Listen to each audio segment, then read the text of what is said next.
When it comes to what your family eats and drinks, you know your choices matter. You're the expert because you know what fits your life. And getting it right starts with good information. That's why America's beverage companies are sharing more information about our ingredients at goodtoknowfacts.org. No spin, no judgments, just the facts straight from the experts for more than 140 beverage ingredients. Visit goodtoknowfacts.org.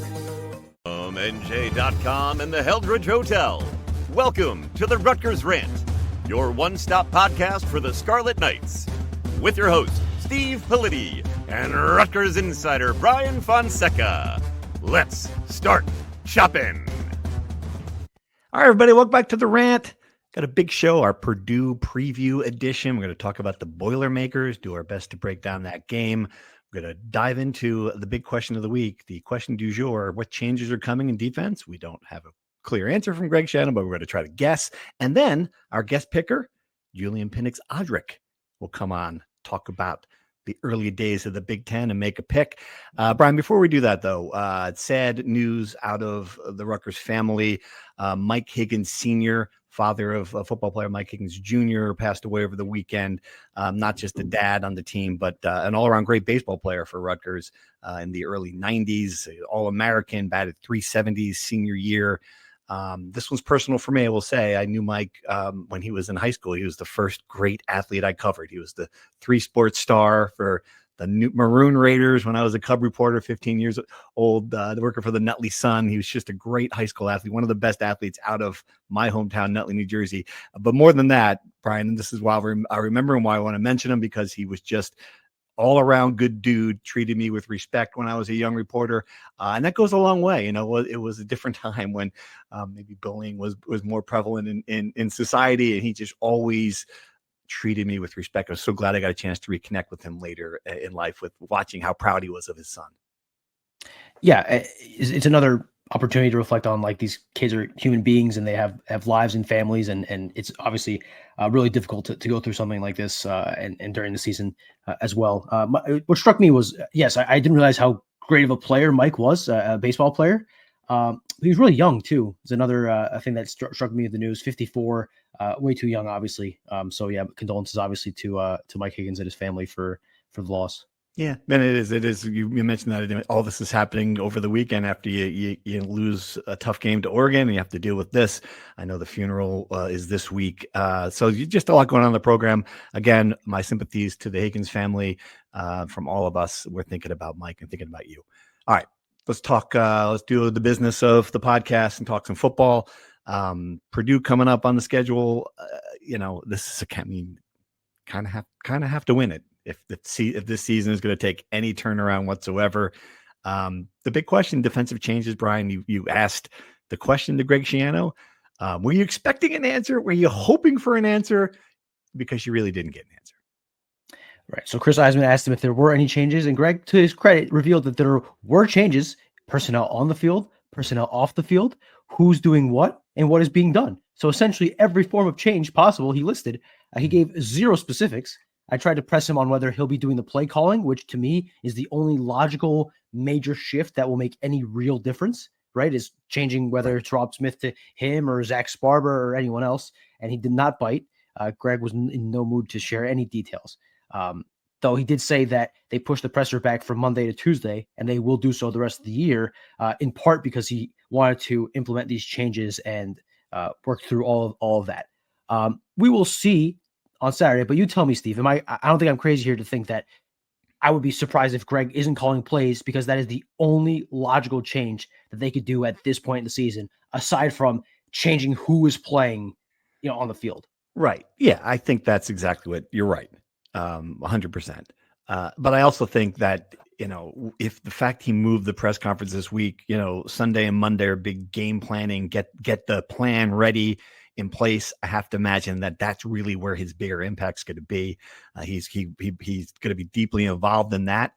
It's a much different opponent than they've faced in the last two, compared to how you prepare for an Oregon versus how you prepare for Purdue. Obviously, different teams, a different strategy. I think that's my theory, at least, as to why the press conference move, why he wanted Monday, behind the scenes, because they're looking at this. This is more than just what are you going to do big picture here. It's what are you doing for this game? Like, what's the strategy here to stop Purdue? What wrinkles can you put in this defense? And anything you do at this stage of the season, Brent's a Band-Aid. It's not like you're going to be able to change personnel significantly, not like you're going to be able to change the scheme significantly. You just got to figure out how to win this one game. So that's my guess, is that he will definitely call plays, but the first 2 days of the week where he can make his bigger impact. Right. And to your point earlier, like, this is a must win, right? As much as a game can be at this point in the season where you're trying to make a bowl game, it's the start of a defining stretch where they started the Big Ten play in a defining stretch of how high they can go this season. And now this next 3 games will determine A, whether they'll make a bowl game, and B, if things go sideways, how sideways they can go. You have to beat Purdue because Purdue is the worst team in the Big Ten. It looked like that would be UCLA until they turned into the second coming of, the greatest show on turf or whatever they are. And you have a chance here to recover defensively, because I've been looking at Purdue's numbers and they are awful. In 6 games against FBS opponents, they have 14 turnovers. That's 2.5 per game, roughly. Yeah. They throw 9 interceptions in 6 games. Their quarterback is doubtful. Their starting quarterback. That's what Barry Odom said on Monday. If his backup comes in, he's more of an athletic guy, but he's not going to turn the ball over any less. So this is an opportunity for the Rutgers defense to take a step forward and enter this important stretch feeling good. But if you don't turn it around against Purdue, I don't care who's calling plays, who is playing. There's no real solution to this defense. Right. And this is and you're right about that. This is the first time Rutgers is playing a team that it's more talented than, certainly you could have said that. I think it was even against Iowa. I don't know, I'd still give the edge. I think they were more talented than Minnesota, but you could say it's even. They were underdogs in the game on the road. This is the first time they're more talented. The Purdue numbers are just are bad. I mean, they're 13 straight losses in the Big Ten dating back to the season finale in 2023, which is funny because they beat Indiana in that game. It's like things have changed in college football since then. 3-19 in their last 22 Big Ten games. It's funny. They were in the Cheez-It Bowl in 2022. So it's not like so far that, they were 6-3 that year in the Big Ten. So it's not so far removed from the fact that they were a decent program at one point. That has changed completely. They are the worst team in the Big Ten. I don't think there's really any debate about that. And if you lose to the worst team in the Big Ten, guess what? that would make you the worst team in the Big Ten. I think those are the stakes here. That's why this game's so important. Yeah, Purdue's a bit of a strange program, right? Where 6 or 7 years ago they upset Ohio State and end their season, and they reached some pretty high peaks with Jeff Brom before he went to Louisville, and he's doing a great job there. So yeah, they've really bounced up and down between the worst in the Big Ten, where the Chris Ash year, where he won 3 Big Ten games, they somehow lost at Rutgers, to going the next year beating Ohio State, going to the Cheez-Its Bowl, and now they stink again. Wild swings, but yes, this is the worst team roster wise in the Big Ten. Rutgers cannot lose this game because Rutgers will have no more talent advantage, a bigger one, to your point, than this one, right? Mm-hmm. I would argue that they were slightly less talented than Iowa, roughly evenly talented with Minnesota, less talented than Washington, not in the same stratosphere as Oregon. Yeah. And the same will be said about Ohio State. And then Purdue, they are better than Purdue. I don't think there's any doubt about that. Illinois, they're probably slightly less talented. And then Penn State, they are not in the same stratosphere talent-wise, but Penn State is a husk, a shell of itself. So that'll be a pretty even game. The point being, we talked about this before. I don't think a bowl game matters, right? Making a bowl game, it's a marker, but at this point, the way the season's going, you have the bigger issues if you don't make a bowl game or not. But if you want to make a bowl game, if you want to continue the streak, if you want to feel like you're at least not taking a step back from last year, you have to win this game, obviously. And then you go to Illinois next week feeling a little better about yourself and thinking you have a chance. If you lose this game, I worry about – I know we talked about the season derailing last year, and it ended up not derailing. But if you lose this game, 1, you lose to a horrible team in and of itself. And 2, this is your first 5-game losing streak since 2022, since the last bad year they've had. Right. So it's a clear sign of going backwards if you lose this game. Right. Yeah. For me, this entire game comes down to, can this Rutgers defense stop a bad team? Right. That's the whole thing for me. And it was one thing, as bad as it was, you mentioned it a minute ago, as bad as 750 yards against Oregon was. I mean, there are a dozen draftable players on the Oregon roster. It's like, okay, all right, you were not going to win that game. You were not going to stop them in that game. Washington, again, another really good, talented quarterback, good, talented team. Purdue, even matchups. Now you've got a bad team. Like, all right, so is this defense capable of stopping anybody? Essentially, they haven't stopped really since they played Norfolk State and Miami, Ohio. They haven't shown any capability of stopping someone, and I guess that's what we're going to find out, right? And to complicate it even further, it looks like there's going to be a backup quarterback. So you've got the bad team's backup quarterback, Ryan Brown, the starter. Did practice, I saw, which is she's doubtful. So I wouldn't completely rule him out, but it looks like Malaki Singleton's going to step in. So this seems like more head coach tomfoolery here, where he's saying that the guy's doubtful. Mm-hmm. On Monday, Barry Odom tomfoolery. Yes, Barry Odom tomfoolery. He's saying on Monday, as of today, he's doubtful, which I guess if he plays Saturday, he can say, well, on Monday, he was doubtful. Yeah. On Saturday, he was good to go. They have an open practice window that reporters are allowed to talk about. And apparently he was throwing. The injury is to his non-throwing shoulder. So I'm not sure how much of, question that will be if a guy could play or not on that. I wouldn't be surprised if he plays. I wouldn't be surprised if he didn't. Whoever's the quarterback, Purdue throws the ball a ton. Mm-hmm. I think a lot of that is because they are losing in a majority of these games and they have to play catch up, and that's why they throw the ball a ton. But they throw the ball a ton nonetheless. That's obviously not great for a Rutgers secondary, particularly in the safeties that have struggled significantly this year. You probably don't want to be in a position where opponent, and then you have a pass rush that's like getting to the quarterback. So you don't want to be in a position where the opposing quarterback is dropping back, has time, and can throw the ball. So I guess if you ask me today who's going to be the starter, I'm assuming Brown is going to play. Like I just don't. This seems like mind games more than anything. But if it's the backup, he's played in a few snaps in the previous games. He's more of a mobile guy. Either way, I think this is the one game.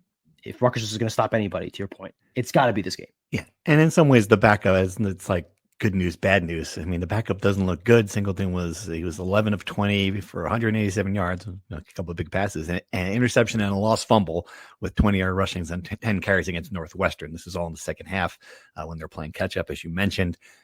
I don't know. Sometimes a backup quarterback sparks you. It gets Rutgers history. They hear backup quarterbacks, and fans who've been around for a while can, rattle off a list of them that you think, oh, good, we're not playing starter, we're playing a backup, and it comes in there, and in some historic fashions, West Virginia, Louisville, some games over the years where the backup has been pretty spectacular. One game of their college careers.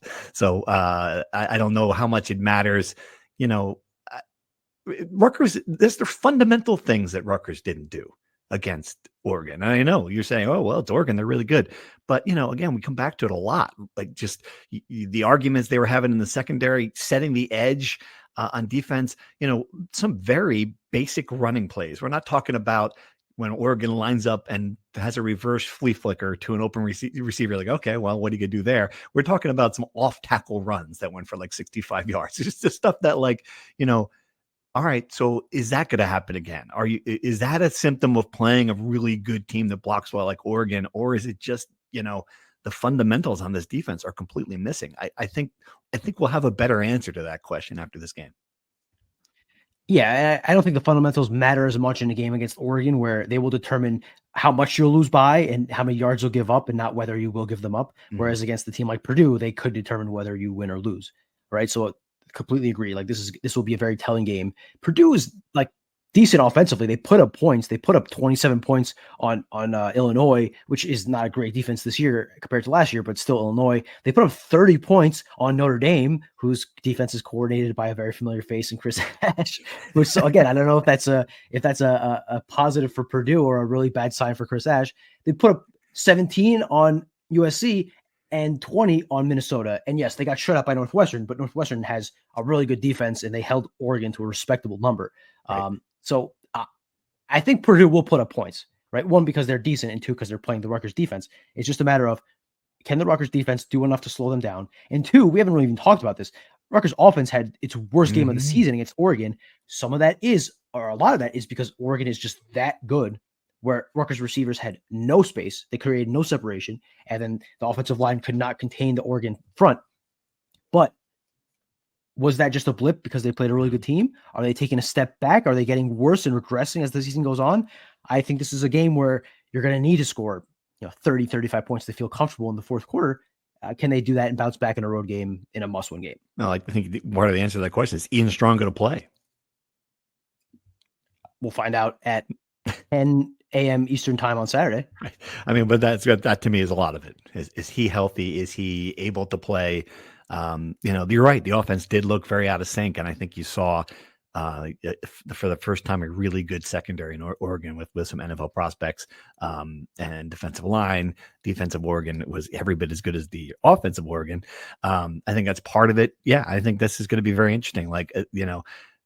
I think Rutgers got away with a lot of stuff offensively, throwing up jump balls against inferior defensive backs and those guys catching it. And, that turned out not to be a strategy against good teams. And I wonder, if he's healthy, if they can get back some of the mojo back in this passing game, they can get it downfield again to DT Sheffield. I'd like to see that again.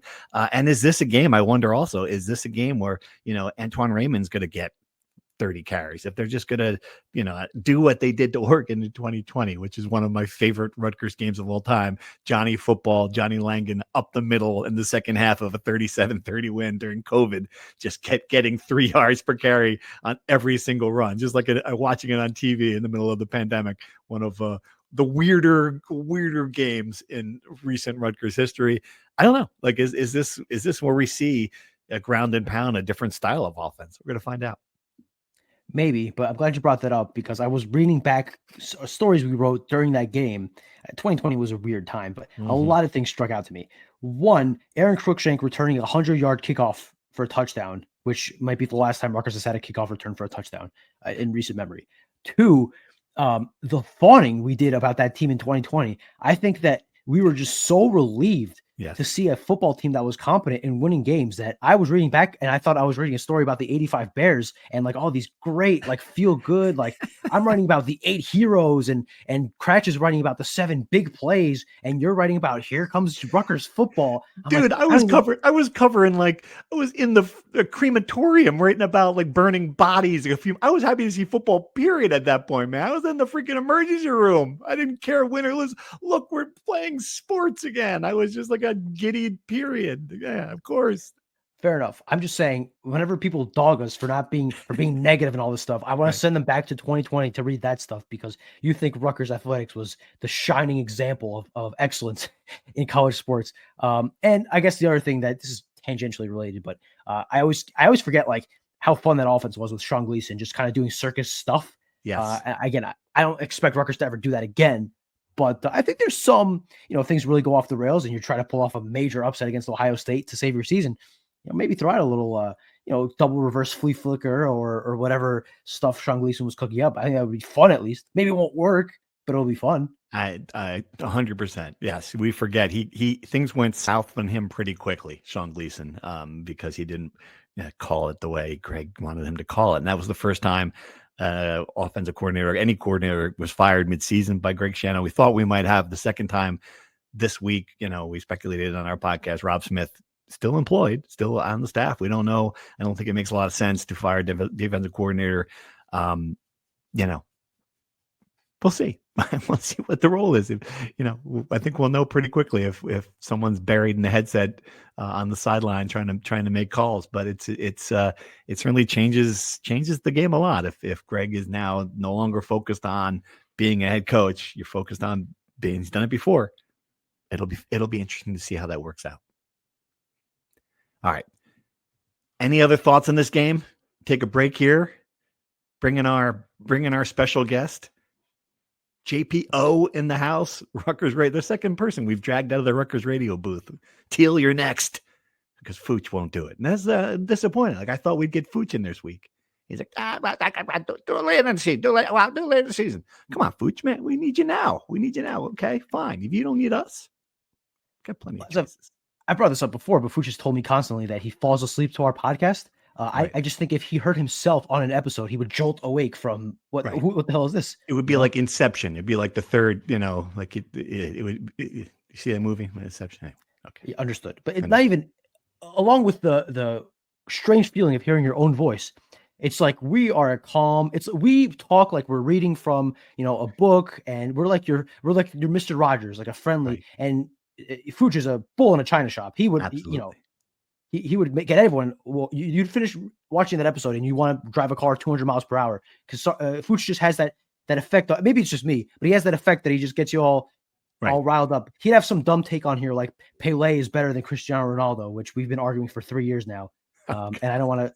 I think it would be actually a benefit to our Rutgers Rant audience that we didn't bring that argument. Yeah, now you mention it. Yeah, that'd be the first question we'll ask JPO: who's better, Pele or like what? All right, who? All right, we'll take a break. We'll bring in JPO, make some picks of this game. Hang on. All right, we are back with JPO, sir. Thank you for joining us. No problem at all, man. No problem at all. It's good to be here, man. You guys have a good time on this spot. We try. And I gotta tell you, I love listening to the broadcast. The few games I don't get to go on when I'm home and I'm out on the road, I listen to it. Other than Fuch, I think it's really good. And my point on the broadcast though is like you're really good at this. Like you are a natural on radio, and I'm just wondering if have you ever thought like this could be a career for me, like some of these guys? I mean, did you explore that at all? Man, one, I appreciate that. Two, Fuch, he does what he can, No, that's my guy. No, I honestly, I majored in communications at Rutgers. Yeah. I did like a broadcasting like boot camp, I think, as a kid at one point. But nah, man, I think I just kept good relationships and kind of worked out that way. But no, I didn't think about it. I don't like hearing my own voice, so it's kind of like it's tough to hear it back. And then when I hear it, I'm like, why did I say that? Why did I do that? But no, I do get compliments, so I always appreciate that. And I think in the age of social media, it's tough for me to like hold a camera in front of my face and talk to it. So, but I think I do need to do a little bit more, but I appreciate that. I haven't heavily considered it. I have to listen to my own voice back every time we record these pods, so I empathize. Fuch is our number one fan, so if you don't want to listen back to this, he'll let you know exactly how you did.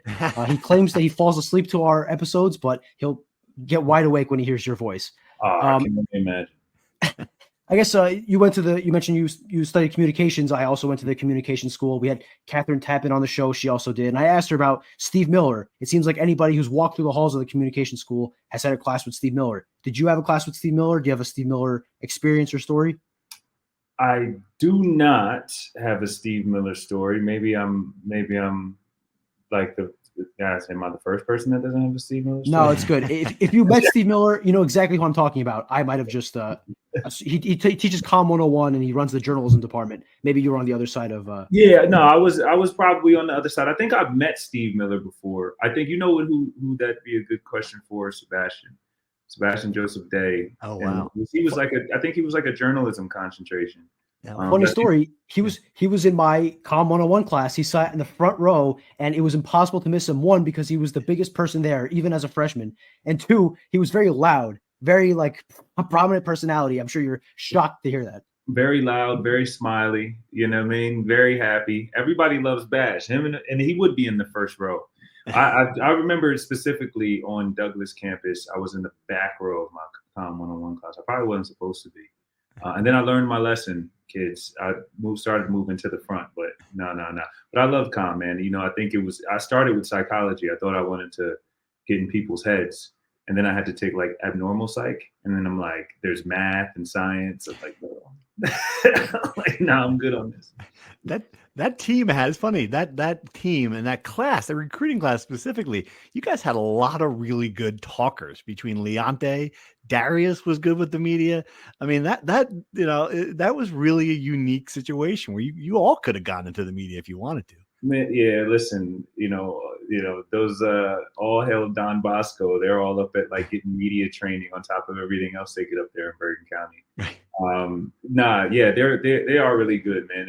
They're sharp kids, and I think we had a lot of personalities. Honestly, we had a lot of personalities, and it's certainly interesting to see how recruiting changes because different coaches recruit different personalities based on theirs.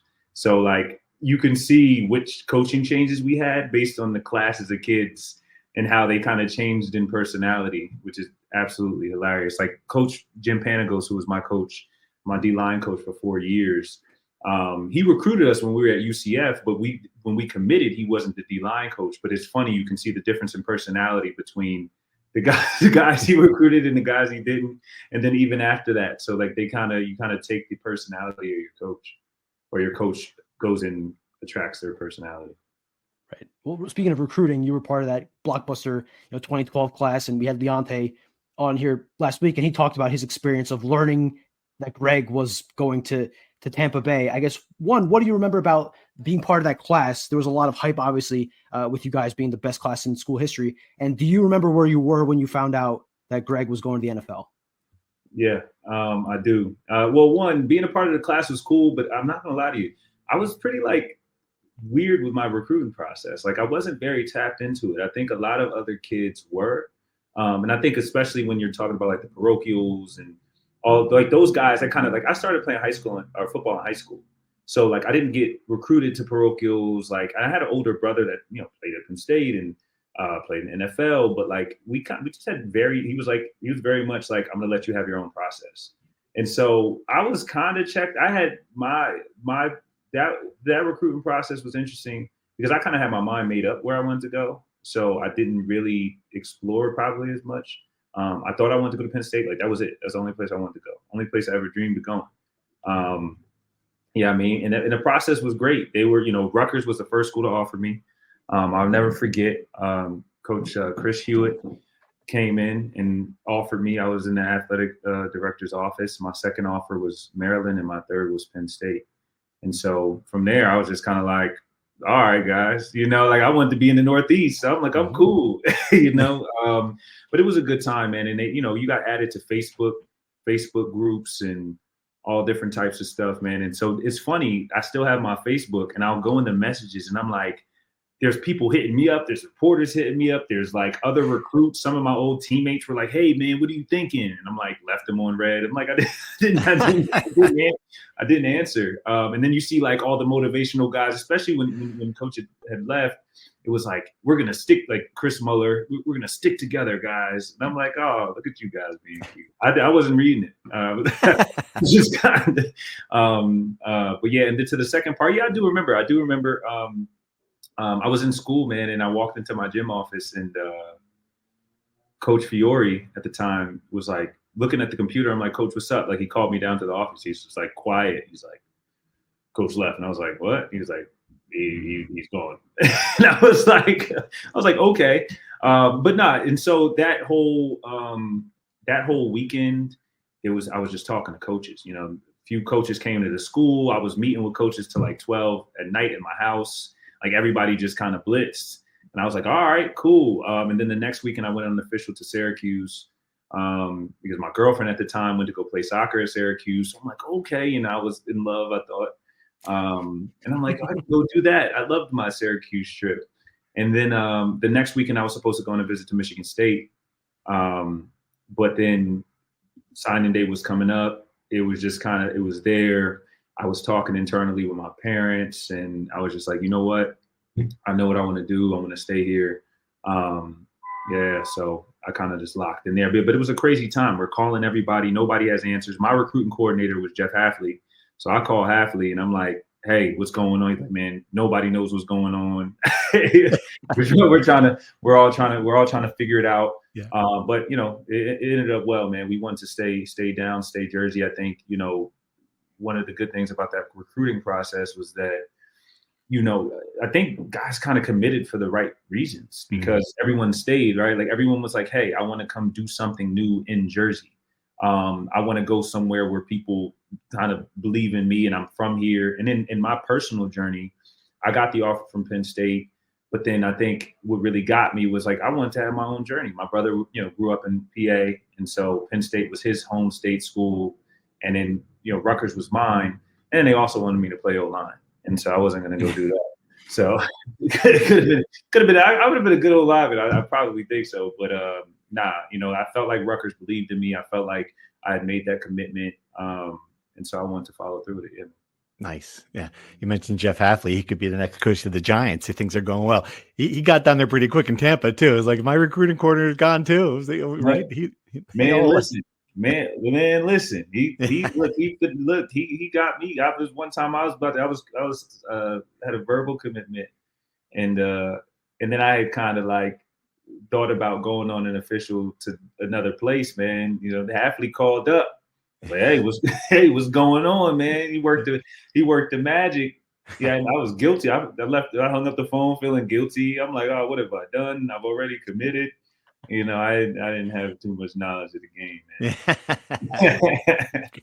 These coaches, man, they're sharks. They're the really good recruiters are like speaking of psychology, abnormal psychology. They should study these college football recruiters because they just have a way of working it, right? Bro, it's insane. And I can't imagine doing it, man. It's I think I wouldn't have the patience for it, man, because you're dealing with 17-year-olds, 16-year-olds. Like, it's hard enough dealing with college kids. You're now, and then not only that, but you can't even really tell them about themselves. You just kind of got to big them up. And then you're talking to them in front of their parents, right? And so now you got to deal with the parents and the families. And not only that, you don't know if a kid's going to commit to you or if you even want a kid. You putting feelers out there, you offering this kid and that kid. I'm like, man, that's too much. And now with money, nah, bro. I'm like, y'all can have that, man. I don't envy that spot at all. You came in right in the moment going into the Big Ten too. I'm curious, as the defensive lineman, what was the moment that you were like, holy shit, we're in the Big Ten? Was there a game when you're lining up against a team where you're like, whoa? Yeah, I mean, none of that would tell the public. Now, I think, well, it was interesting because so my first year we were in the Big East, right? I redshirted, and my second year I tore my ACL, so I didn't play. Right. So my first time playing college football was the season we were in the Big Ten, so I kind of hadn't known really anything else. Mm-hmm.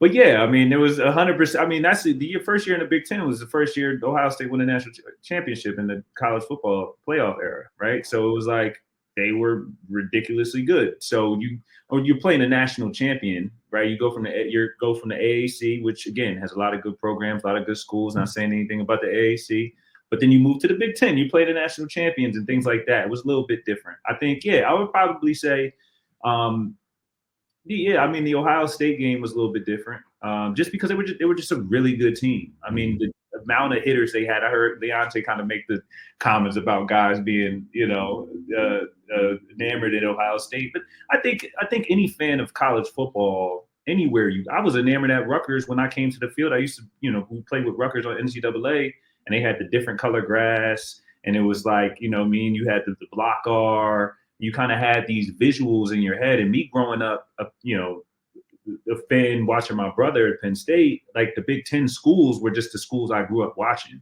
So when you go to, Columbus, and you go to wherever, if we go to Champaign or we're going to West Lafayette this weekend, right? Like those are places that you grew up watching. So yeah, some of those moments are like, oh, wow. Like as a fan of college football, you'd be a fan of going anywhere where there's history. So yeah, I would say, probably that game, just because of how efficient all of it was. I mean, that game I was going against Taylor Decker, right? It's like, bro, it's like it was just, yeah. I mean, it was really interesting way to do it. I mean, chump. I mean, we gave our best shots. You didn't take any photos with Ezekiel Elliott, though, right? I wasn't taking photos. Well, at the time, my cousin Darius Slade was playing. He had just torn his Achilles. It was his freshman year at Ohio State. So I was looking forward to seeing him. But I think a lot of those moments, man, I personally, I zone out in games, right? So some people are very vivid and visual, and this is probably what make people better football players than me. Like somebody like Darius Hamilton would come off the field and tell you everything he saw. Yeah, I saw this. He's doing it, blocking back. He's going over here. We're doing this, and that. Hey, why are we running this? We should be doing, like, he's talking, and I'm like, yo, how did you see that? I'm just trying to get around the dude, and he's, so I think, but again, I think there's football IQ, and there's all the different things that are kind of involved, and so, but yeah, I would say that. But yeah, man, once you start seeing some of these big linemen, and I don't know, and again, it was my first year playing college football, right? So when you going into a Minnesota, when you're going into a Wisconsin, where we had to go, and we had to play Wisconsin that year with the Melvin Gordon. Jokers are just eating something different in the Midwest, man. It's not built. It's not like that out here. There's people walk down the street like that. So either way, yeah, man, there was a couple of good moments, man. But of course, The first Big Ten game we had was against Penn State, right? Which to me was just like a head trip. I'm like, yeah, I can't. They wanted me to play O-line. I can't wait. It's still, I think, the most electric game I've played in that stadium. Unfortunately, obviously, it didn't go our way, but we got the next one. Right. Well, I mean, two things. One, we rep the AAC here now that Tim Pernetti is the commissioner. We can't say anything bad about. Yeah, shout out to Pernetti, man. And two, you did pretty well for yourself in the Big Ten. You are the last guy at Rutgers to have 5 sacks in a season, and not to make you feel old, your last game was 9 years ago. Is that crazy to you that streak's lasted as long as it has? That you're the last guy? Yeah, it's actually kind of nuts because it's funny. I get the notes from Jimmy Gill. He's like, "Yo, did you know that you're the last?" I'm like, "Yeah, man, we gotta get right. Come on, let's go D-line." Like, I was like, I think like 1 or 2 of those was against Howard. Yeah, I mean, like it wasn't like I was running through the Big Ten or anything. They still count. No, they definitely count. Respect to Howard. I love my HBCUs, but yeah, I mean, it is a little. It feels a little crazy. But look, man, it's tough. It's pass rushing is tough, and in order to rack up stats, you have to be in positions to pass rush. And unfortunately, over the years, we haven't necessarily been playing from a lot of leads, in situations, right? So if you're playing for a leader, and again, we went 2-10, and we struggled on defense, we struggled on offense a bit our senior year, and so we're not going to be pinning our ears back, right, in pass rushing that often. So I think that plays into it, right, with some of the struggles over the years.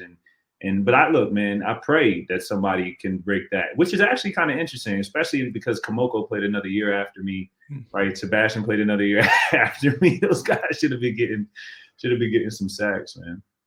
All right, so you're sitting in the press box now. What do you diagnose this defense's problem, this current team? Man, it's tough, man. I heard JJ Watt. I saw a clip of JJ Watt talking about PFF and trying to figure, like, essentially just making commentary on. I don't think it was so much about that particular platform, but just it was about that platform. But I think what he was really saying was it's tough to diagnose teams when you don't know what they're being told to do, right? So there's that. But I mean, there's obviously a lot that you can tell by watching a football game. I think this defense is just a mix of a lot of different people who haven't had a ton of time together. Like you're talking about not only a new DC. Now, obviously, Rob Smith been here before. Was there my freshman year as well. Cussed me out, kicked me out of practice before, by the way. Tell that story. You can't bring it up and not tell it. What happened? What did you do? Kicked me out of practice before. Yeah, I had a bad first week freshman year. So yeah, we came in, and I think we went out. Our first game was in Tulane. For my freshman year, we played at Tulane, won in Tulane. So there was a couple of us that traveled my freshman year. So it was myself, Darius, Ruhan, Dez Peoples, Leonte, Kyle Federico.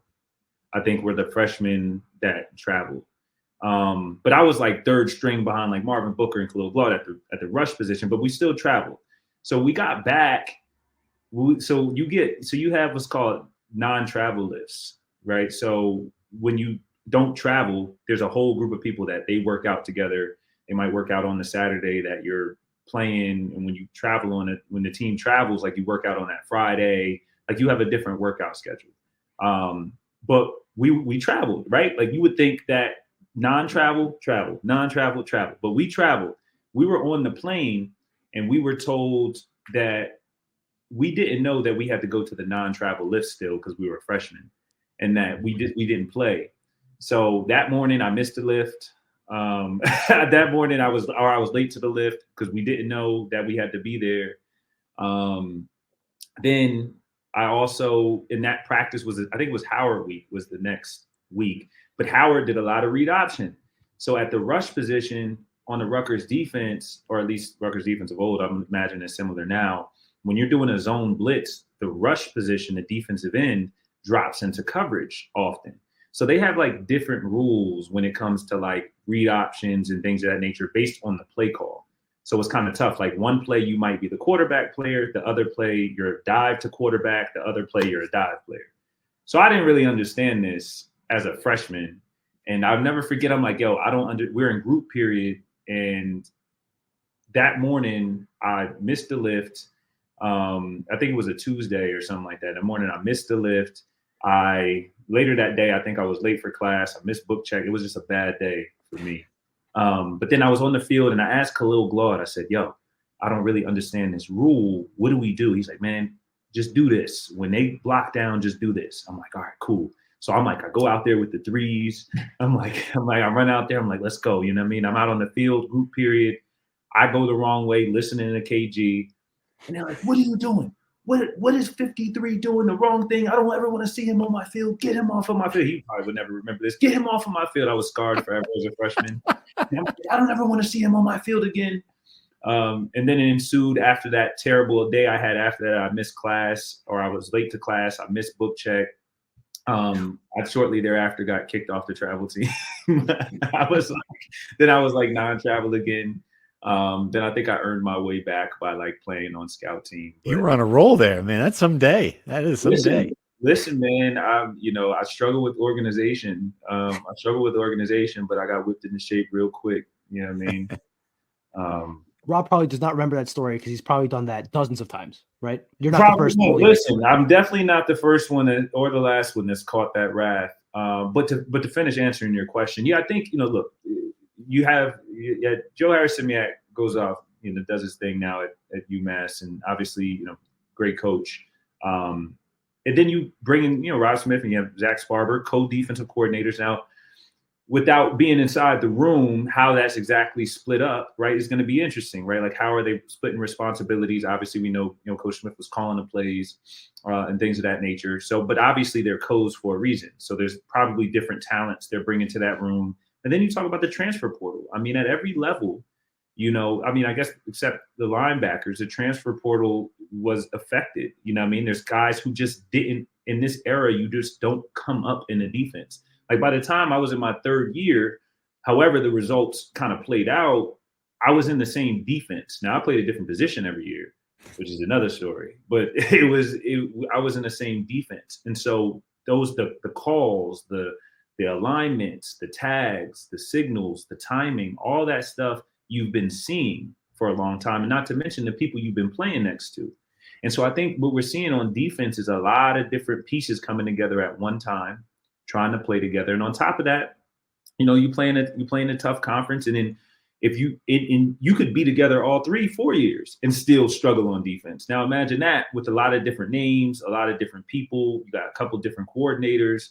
So it's probably a lot going on. And even at the defensive line, there's 3 different coaches so that are coaching defensive line. So again, not to say what's working and what's not working, but I can imagine part of the struggle is just guys meshing and having to have that time together. But it's just the nature of college football now. And then I think, just really kind of what Coach alludes to, is alignment and assignment. I think there's a lot of times where it seems like guys are a little bit out of position. Guys just are jumping places and like losing. If it's losing contain, a lot of the times it's just not reading the key the right way and those moments. But then you see stuff like Washington, where you have a few drives where you're like, whoa, like these guys are shutting it down. They're getting in the backfield. They're making plays, right? And then it kind of like gets sporadic. A guy trips in the back end, and then, a guy catches a great ball, and then your confidence is shot. And then now you're kind of playing on your heels, and then it feels like, all hell breaks loose. So, I don't know, man. It's probably a ton of different things, but immediately I'm just like, yeah, this isn't a team defense that's been playing with each other since freshmen. And I haven't played for, how many DCs I played for? 4? haven't played 4. But yeah, haven't played for 4 different DCs. The identity of your defense has to run through your DC, right? And so if you're changing that, it's going to be tough for any team, right? And that's just the nature of ball. But I think that can be a piece of it too, right? So, this defense hasn't really found its identity yet. You probably hate to be saying that, 7 games in. But at the end of the day, it's just a reality. And I think Coach understands that. And I think everybody is kind of seeing it. The games are bearing that out. And so, I don't know. I'm expecting some big splashes apparently this week. So we'll see what's up. All right, let's go there. So you're our guest picker. We got Purdue plus 2.5. Scarlet Knights are favored on the road. What do you think? What's your pick? What's my pick? Well, look, I still have some more film to watch. I got some more film to watch, some more stats to break down. But Purdue is struggling, man. I listened to kind of their beat guys kind of talk, and they're just like, and it's funny though. Actually, it kind of feels like a mirror. Everyone, they're like, right. And you hear people talking like, listen, man, this is our week. Like, if we're gonna win one, it's got to be Rutgers homecoming against Rutgers. I'm like, yo, we got to dog these guys now. But I think they're struggling. Look, they're gonna be playing a backup quarterback, but they got a backup quarterback to run. You know what I mean? We know we've kind of struggled against that. Their defense, has been struggling. Yeah, I mean, people like, so I think after watching the Oregon tape, like, it's as much as nobody wants to hear it, that's a tough game to judge, man. Like, it's just a tough game to judge. Like, Oregon is very good. They're good, and I think they know what winning tastes like. They kind of understand the DNA of putting the team away and just kind of, because if you look at the first couple of drives, especially offensively on the Rutgers side, it's not like Ethan didn't have time and they were just all over us. And it was like, oh, that guy wasn't there. They were strapping on the back end. Hey, if he saw this guy over here, that would have been a play. Like, it's not like we were just getting completely crushed across the board. Now, eventually you get a score like that, you just got outplayed. But I would say that against a Purdue team, like, you got to imagine, this is a Rutgers offense that we've seen come out and spark up games, right? So I think coming out of that game on the road against a team that's struggling, I think the contrast between what we saw in Oregon and what we're going to see in Purdue is literally opposite ends of the conference. So I would expect this Rutgers offense, once they come out and like, oh, wait, okay, get your sea legs under you again. Oh, okay, got you. You know what I mean? Throw one to Duff and you kind of get guys back in the game. I think they'll start quickly. And I think this defense, along with Coach Schiano's changes, whichever those are, and I think I don't know, everyone can speculate. I mean, it might be him calling plays, might not. That on top of the changes we've already seen, I've seen more zone in that Oregon game, right? Like, things are changing. Like, they're adjusting to try to fix some of the woes, right? Because traditionally this is a Rutgers defense that's man coverage, right? Coach Schiano wants to play bump and run coverage. And it's like, if you're on the corner out on the island, hold on. Because this is like we putting you in man. But we saw last game, we saw some zone. We saw them trying to take the pressure off of the DBs. I mean, but Dante Moore threw some good balls. The receivers are very good. And now you making adjustments mid-season on top of all the different things changing. Now we're making adjustments, and so guys are going to have to figure that out. But prediction-wise, I see Rutgers doing well, man. I think I got Rutgers winning by at least 14. Okay. That's a little crazy. I mean, optimistic. I'm very optimistic. I think the defense shows up a little bit better. I think the defense will show up a little bit better, at least the D-line as well. I think the D-line, we've made some changes. Jordan Thompson went to the nose guard position, which, again, nobody's ever really going to talk a ton about, but that's a big deal, especially when you start blitzing, what you have to do from that tilted nose in order to blitz effectively. I would really, I'm looking forward to kind of getting the linebackers back in it. You know what I mean? I think Dario Jabome, I would love to kind of see him get more involved in some of these plays. Jet Elad, I think right now is leading the team in tackles, which is never really extremely great, depending on the defense, right? We blitz a lot of guys, but you don't want your safety kind of being that guy. So I think the defense has an opportunity to step up. I think they showed some really good things kind of at the beginning of the game that got away from them. There's one or two guys that were just out of position, plays broke. So I think whatever adjustments coach is going to make on top of just kind of a dilapidated morale of a Purdue team, it can make some big plays in the beginning. So, I'm saying 2-touchdown favorite. I think Rutgers can score 30 points, but I'll probably say something in the realm of, is 28-14 crazy? Like, I think, or should I just say something a little bit more complex? Like, what's 27 minus 14? I wasn't a math major. We got 27 to 13. 27-13. Okay. Yeah. It's There you go. 27-13. Okay. I don't know why I disappeared. I agree with almost everything you said. I think Purdue is looking at this game as the one chance they have of getting off the schneid. They haven't won a Big Ten game since 2023. They've been the worst team in the Big Ten for almost 2 years now, and this is their chance of looking at another 0-4 team coming to town. It's homecoming. I don't think they win. One, because to your point about Oregon having the taste of winning, this team in Purdue has the complete opposite. They don't know how to win a game because they haven't won a game in so long. Their offense is completely shoots itself in the foot.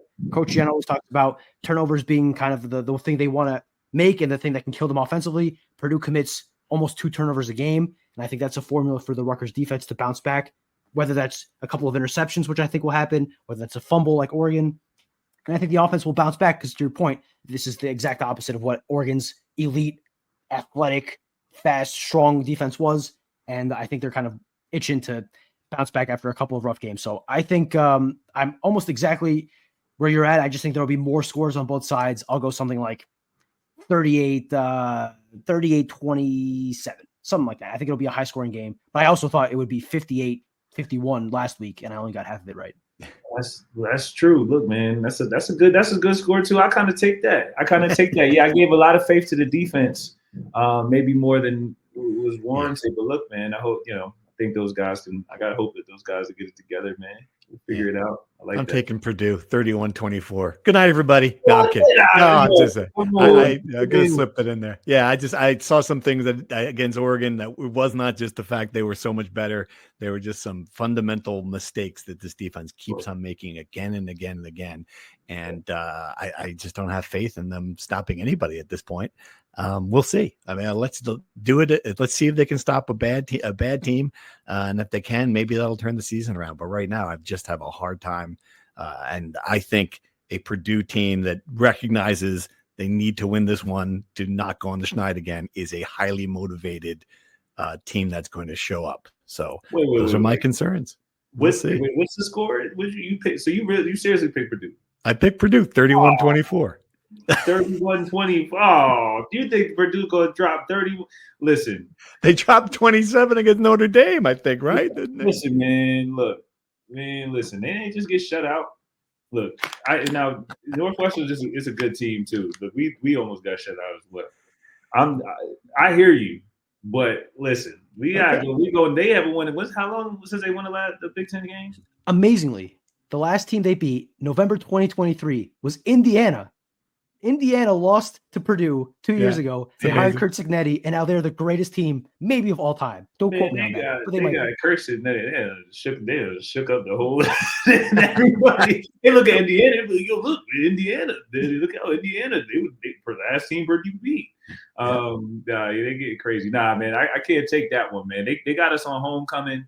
Like, I'm sure Oregon was pissed coming in Rutgers. Like, they got us on homecoming. We just lost. Like, might have been a mistake. Yeah. National dawn. I can't imagine just the kind of bulletin board material they was probably playing over there. But nah, man, but now Rutgers has a chance to go ruin a homecoming. Look, and if I'm in the Rutgers locker room, I'm saying, look, bro, every team is really marking you off. Like, Purdue really hasn't won a game in the Big Ten in 2 years. And they said, yo, here's our shot. Their fan base is like, the rest of the schedule, but Rutgers this week, guys, we can show some stuff. Like they're literally saying we expect to lose the rest of the game, but Rutgers, nah, we can't have that, bro. Can't have that. All right, really quick before we let you go, what are you doing now with your life? You work for Verizon. You have a day job. You're not just a broadcaster. Tell us about what you're doing now, what your plans are. What do you want to do? Yeah. Oh, look, man, I'm trying to do a whole bunch of things. You know what I mean? Eventually, I just want to get to the point where I can make deals and play golf. That's my lofty goal. There you go. I'm a chief of staff, business ops at Verizon, supporting our CFO on the business side. So, man, I'm at the headquarters. I'm navigating that. Obviously, would love to try to figure out how to get closer to sports. Been talking to that team as well. Verizon sponsors everything, right? Like in sports. Yeah.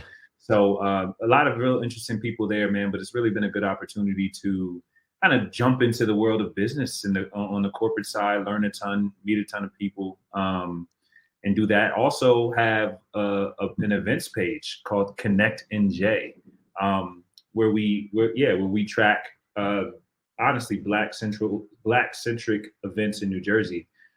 Just because, again, trying to connect community, patronize different venues that, we think have a lot of different potential, and then, take disparate parts of entertainment and put them together. And what we find is that when you can continue to bring people into spaces to rub shoulders instead of clicking and sliding and liking and commenting all the time, right? Like, you get more constructive conversation and interaction.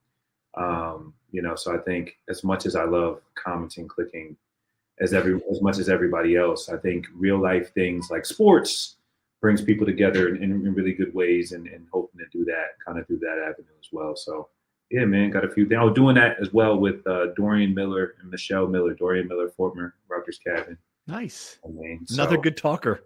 Yeah, look, man. Steve's. Come on, we got to do it up here in the Northeast. That's what I said. They always talk Big Ten versus SEC. I'm like, yo, we need to, why don't we do football team debates, and then really let's get the Big Ten and SEC teams up on like a Jeopardy or like a Family Feud or something. Right. Yeah, awesome. You just destroy Oregon on the feud. That's it. Done. Just get them out of here. We'd be like, get out of here if I use a compound word. All right. JPL, this was awesome. We really appreciate you doing this. Thanks for joining us. Are you going to West Lafayette? You're going to be out there or no? Yeah, man, of course, you're going to be out there. Of course, you're going to be out there. We'll find a good little restaurant. You know what I mean? Have a drink. With the guys. Give shout out to the team. You know what I mean? Chris Carlin, Paul Schrager, Pooch. Yeah, man. Shout out to you guys too, man. This is awesome. Always, have a good time listening to you guys. All right. Well, we look forward to listening to you while you're out there. And that's it for this show. We'll be back after the Purdue game to recap it. Thanks for listening. For listening to the Rutgers Rant, sponsored by the Heldridge Hotel. Head to NJ.com/Rutgers for more Scarlet Knight content.